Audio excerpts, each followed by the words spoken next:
ертеде өте гүлденген, саудаға бай Гамел деген қала болыпты.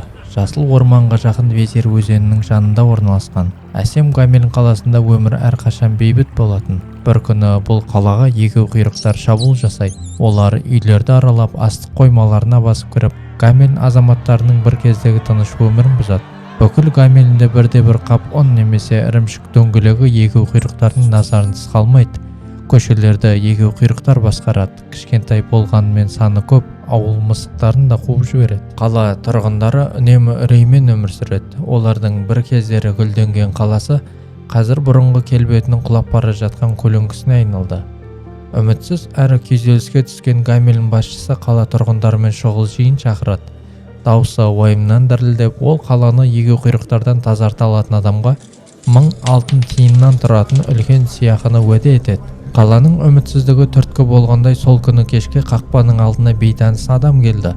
Бұл ұзын, арық, қызғылт және алтын дақтары ашық, ала түсті жамылғыға оралған, дене бітімі ерекше адам еді. Оның беті кең жиекті қалпақтың көлеңкесінде жасырылғанымен, оның көздері алаңдатарлық нұрмен жарқырайды.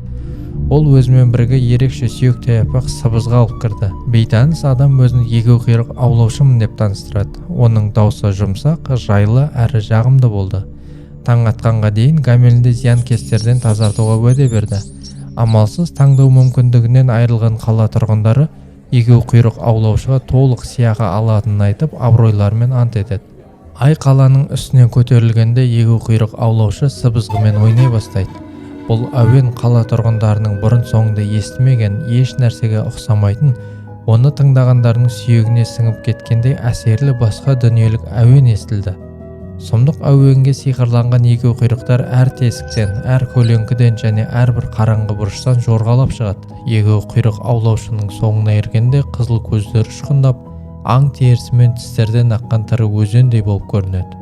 Сыбызғышы оларды Везир өзеніне жеткенше өзінің тынымсыз әуенін ойнап, көше бойымен жетектеп шықты. Ол қарқынын бәсеңдетпей ойнай берді, ал егеуқұйрықтар музыканың тартымдылығына қарсы тұра алмай, өзеннің қараңғы суына сүңгіп, сол жерде батып кетті. Таңертең Гамелінде бірде-бір егеуқұйрық қалмайды. Қала тұрғындарының қорқынышы басылып, тойлауды бастайды. Егеуқұйрық аулаушы қала басшысына оралып уәделенген 1000 алтын тиынды талап етеді. Бірақ қала басшысы тапсырманың егеуқұйрық аулаушыға оңай болғанын көріп, ашкөздігі оянады. Уәде етілген 1000 алтын тиын орнына бар болғаны 50 тиын ұсынады. Обадан жаңа ғана ұтылған қала тұрғындары қала басшысының шешімін қолдайды. Егеуқұйрық аулаушының көзі қиылып, күлкісі қисая құбыжық кейіпке енеді. Басқа сөз айтпастан ол бұрылып көлеңкеде жоғалып кетеді. Қала тұрғындары той-тойлап мәз-мейрамда болады. Келесі түнде қала тұрғындары ұйықтап жатқанда біртүрлі мұңды әуен естілді. Сүйек сыбызға ай сәулесінде жарқырап, сыбызғышы қайта оралады. Бұл жолға әуен өзгеше болды. Күңгірт, мұң мен ашуға толы. Әуен әсерлі, тылсым күшті. Егеуқұйрықтарға емес, бұл жолы балаларға естілді. Гамелінің балалары бірінен соң бірі төсектерінен тұрып, келбеттері сұп-сұр, көздері қорқынышқа толы. Музыканың соңынан ереді. Қараңғы көшелерде сүрініп, қаланың шетінде күтіп тұрған сыбызғышыға еріксіз тартылады. Ата-аналары бос төсектерді көріп, сиқырлы әуеннің жаңғырығын естиді. Балаларының жоғалып кеткенін білгенде дүрбелең оттай тарайды.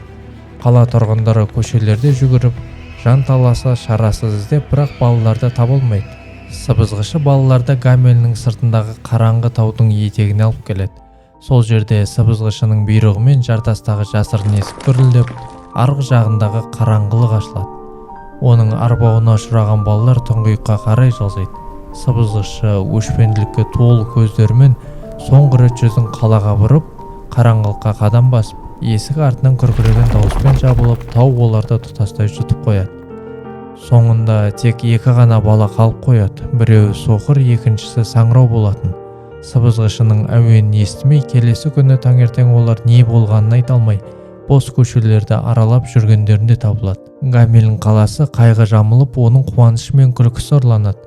Кінә мен қайғыдан есінен танып қалған қала тұрғындары осы қарғыс атқан әуеннің жаңғырығынан құтыла алмай, олар ұйықтай алмай естеліктермен азапталады. Германия мемлекетінде Гамелин қаласында 1284 жылдары гамеліндік егеу құйрық аулаушы әңгімесі сыбырлап айтылатын аңызға айналған.